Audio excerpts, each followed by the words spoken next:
Eto, may naglabas ng rocket launcher kakatapos nila sumakay kay Johnson, guys.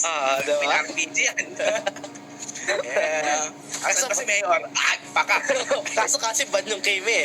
Nawala mo na Dapat- tayo. Oo, alam mo, Kuya Maro, dapat si Nixie yung pinahawak nila ng RPG eh. Oo.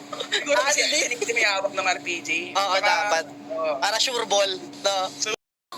Nahiwa pa ni Haizo ngayon with that evil queller at hindi pa nakukontento, they want more blood para sa kupanan ng ating mga taga-diehard all-star. Hahabol hanggang sa base ng mga taga-batang sa likwat. Hindi naman sa Mana Santa pero ito na Cruz ng Alvario Penitensya pinaranas dito ng Harit with that Zaman Force.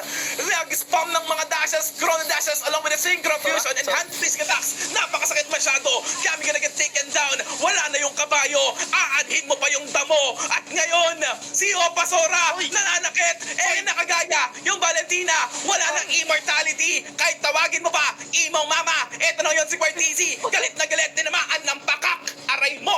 Kayo pero eto na naman sa pagdating sa ating mapa grade 2. Uno. Jaxi, ang ganda na setup, sunod sa dalawa, nahigop pa, doon sa mga ulap na dala-dala, nisin ngayon yung mga manlalaro ng ating mga taga-team, ito battle sa likwat, yes, mabubuhay sila, pero naku po, yung objective, huli na, as the Lord will be taken down by Haizo mga kaibigan, sige sa inyo na yung objective, we want the kills, we want the blood, sabi ng mga taga-battle sa likwat, pero uwi, nakaramdam sila ng panganib, sabay-sabay silang magre-recall, dahil, narinig, Yung sustainability coming from the Sora. galit si Sora.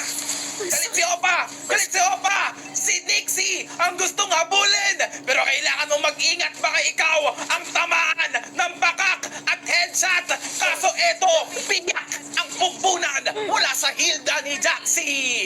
Ito pero nakatakas lang doon kay Hitsu. Oo, takbuhan na habang hinahabol. Pero ngayon, ni Jaxi, akala mo like love triangle. Hinahabol ni Jaxi si Kali, hinahabol ni Querty si Jaxi, hinahabol ni Haizo si Kali. Love square, ladies and gentlemen.